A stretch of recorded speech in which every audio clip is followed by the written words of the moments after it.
Hello. So, have you ever wondered about that? I personally haven't really, but I can't even remember what gave me the idea for this, but you know, it's just one of those things, sometimes just random thoughts come to you and you're like, I wonder why this thing exists. Why is it a thing? How did it become a thing? If any of you already happen to know the answer to this question, why vibrators were invented, then I hope you'll still watch the rest of this video and find it interesting, even if you know like lot of what I'm going to say. So, why were vibrators invented? Well, I'm going to give you a little bit of history lesson because it goes back perhaps further than you were thinking. Even though this perhaps doesn't seem related, it is. Hysteria used to be a common medical diagnosis, and it was only made for women. This was sort of like in Victorian times, perhaps. I don't know how far back it goes, but hysteria was a medical diagnosis made for a lot of women. And this is where it sort of starts to get related, because a common treatment was pelvic massage until hysterical paroxysm was achieved.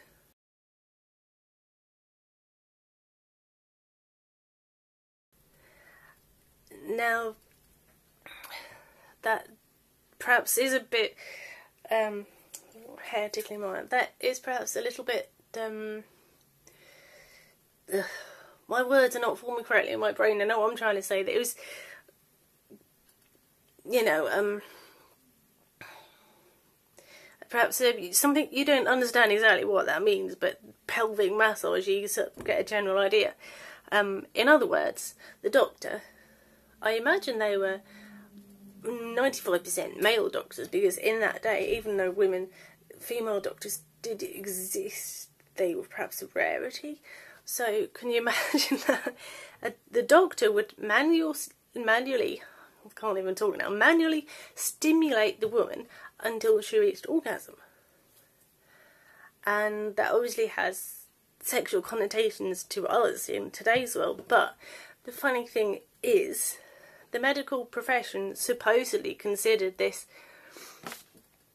vulgar stimulation had absolutely nothing to do with sex. Doctors also found it time-consuming and hard work. I imagine some of you can possibly relate to that, because if you've ever tried to give a woman an orgasm and she's, you know, not someone who gets off really easily, it is time consuming. It can take a long time to get there, and it can be hard work. But still, you know, it puts images in your mind of these doctors essentially pleasuring women as a legitimate medical treatment, and they didn't think it was sexual. I think that was just something, you know, official, that most of them were in denial about that, because I find it hard to believe, just, you know, seeing the world the way we do, knowing what we know today, it just, you can imagine the doctors, you know, pleasuring the women, and they must have had like a huge heart on, or, you know, a lot of the time, just because it's like, how can they legitimately have not thought that was a sexual thing? I made a lot of notes here and I haven't sort of summated them, so that's what I've got here that you can't see. And lost my train of thought now. But doctors, they must have been completely mental.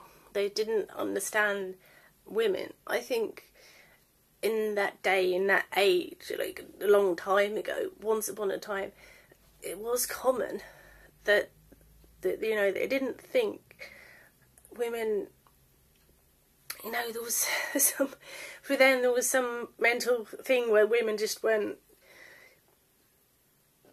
quite, I don't know how to describe it, they weren't quite sexual beings in the same way that we would think of ourselves and them today, you know, they had little interest in sex. They could not be aroused, perhaps. I know what I'm trying to say, but I'm just not getting the words right. I feel like almost like I should start this video again, because it's not exactly very fluent. I'm probably going to watch this back and think, oh my god, I should definitely film it again. But anyway, I'm sorry. Moving on.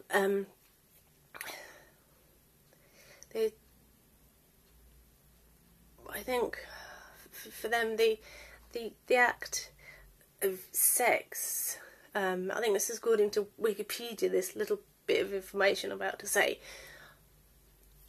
Obviously, to contribute towards pregnancy, men have to orgasm, because, you know, the sperm has to come out, and that's half of the deal.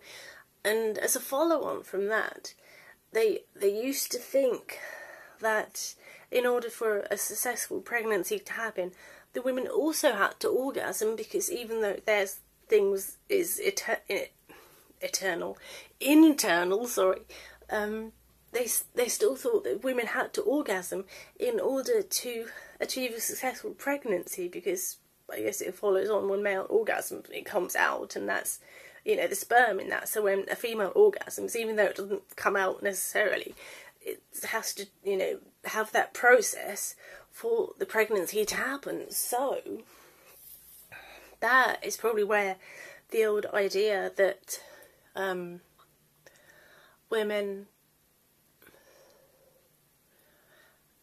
enjoyed, if I can say that, to a certain extent, like the likes of rape and that, because if a successful pregnancy happens after rape, I should think in those days, with that sort of general idea going on in people's heads, that they thought, well, she obviously enjoyed it because she's pregnant, you know. It's just like really, really Stone Age kind of thinking.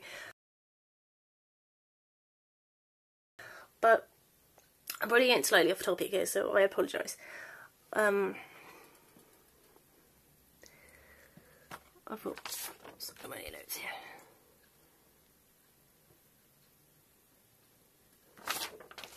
This is crazy. So doctors were regularly giving these pelvic massages to a lot of women to treat hysteria, which was a general diagnosis made as a veil that covered lots of different conditions which we recognise today, you know, separately. Obviously hysteria is naturally still a thing like it was in those days.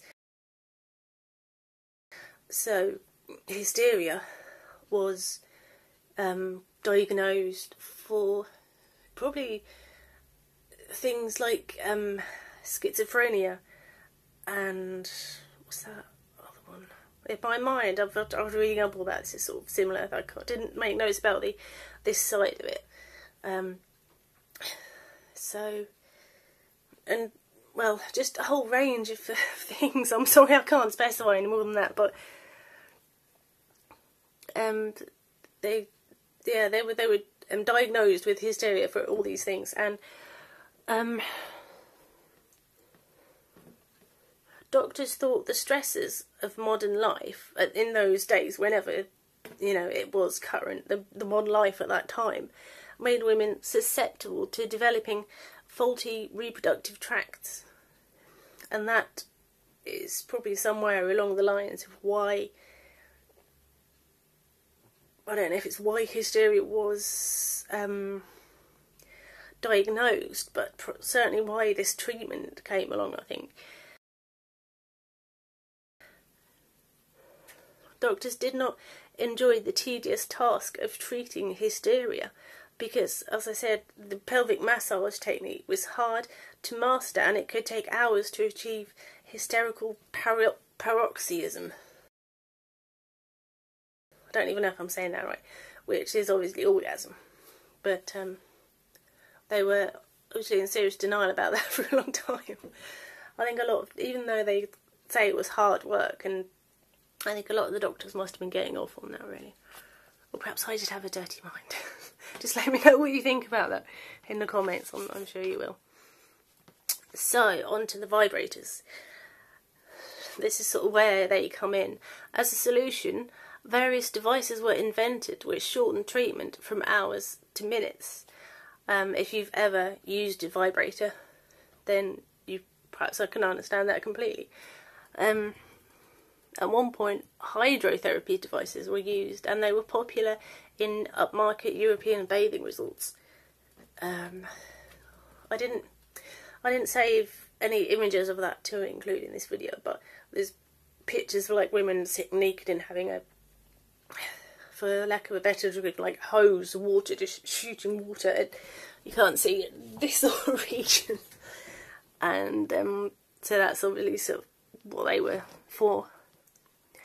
Even though doctors of the day said the disorder stemmed from sexual dissatisfaction, they were in denial, as I've said, about the sexual purposes of the treatment, and did not officially admit to it. No, I didn't actually get to the vibrator part today. So, an early vibrator, possibly one of the first, was invented in France in 1734, and it was called Tremoussoir. I don't know if I pronounced that right, which is obviously French for the massage, the masseuse, something of that ilk.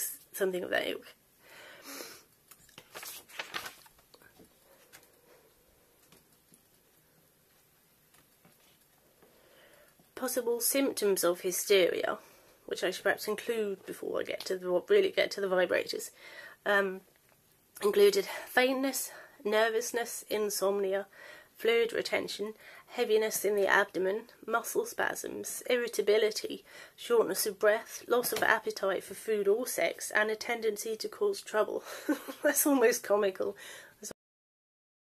Sorry, I probably shouldn't laugh, but some of those symptoms probably describe women suffering from PMS, premenstrual syndrome tension, whatever you want to refer to it, because that can be quite bad. Imagine women in Victorian times and the pre-Victorian era suffering from, really badly symptoms from that time of the month, like women do today. It's just wow. When everyone was supposed to be more reserved, and the women, especially women in higher society, they were supposed to be very ladylike and reserved. Imagine women sort of going around like that, suffering. Poor girls. So a lot of those women were labelled with hysteria and possibly treated like this, which, depending on your views, it might not be so bad, but it also sounds if they weren't interested in, that kind of treatment or sex or anything, very invasive. Imagine a male doctor going to treat you like that, and I don't know what they thought, but anyway, I'm getting a bit off track again.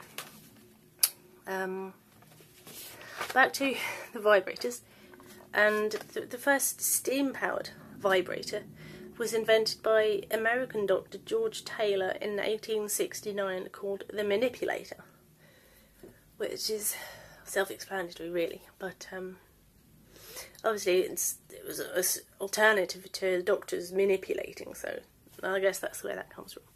That specific term, they could have called it pretty much anything, I guess.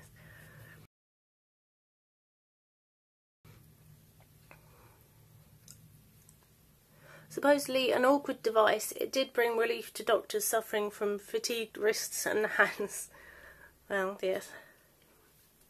An electromechanical vibrator was invented by Dr. Joseph Mortimer around 1880. I wonder if he was some sort of ancestor of mine. Probably not, but my family on my maternal grandmother's side were named the Mortimers. I got that right, didn't I? Grandmother, yes. I haven't thought about this for a long time, so just when that name came up, I thought, wow, that's Mortimer is a family name of mine. Obviously not my name, but anyway, that's a side issue. The vibrator was only the 5th appliance to be electrified, as just an interesting fact. And that's 5th after the sewing machine, the fan, tea kettle and toaster. Patented by Hamilton Beach in 1902, the electric vibrator was the first to be available for retail use and sale, as opposed to exclusive medical use, which was what the early vibrators were used for. They were exclusively for the doctors to use on their patients, obviously, to relieve their poor aching wrists and hands. And in the early part of the, I was going to say 20th century, that's probably wrong. Was that right? See, I get confused about that sort of thing because I'm a bit of a mental retard. In the early part of the 1900s, I'll say it like that, vibrator adverts used to commonly appear in women's magazines. In that time, I think they called them periodicals, but, you know, today we would call them magazines. However, this declined in the 1920s after vibrators appeared in lots of porn, and their sexual use could no longer be denied. So that's when they sort of went, I guess if you like underground, the sort of sales and stuff. And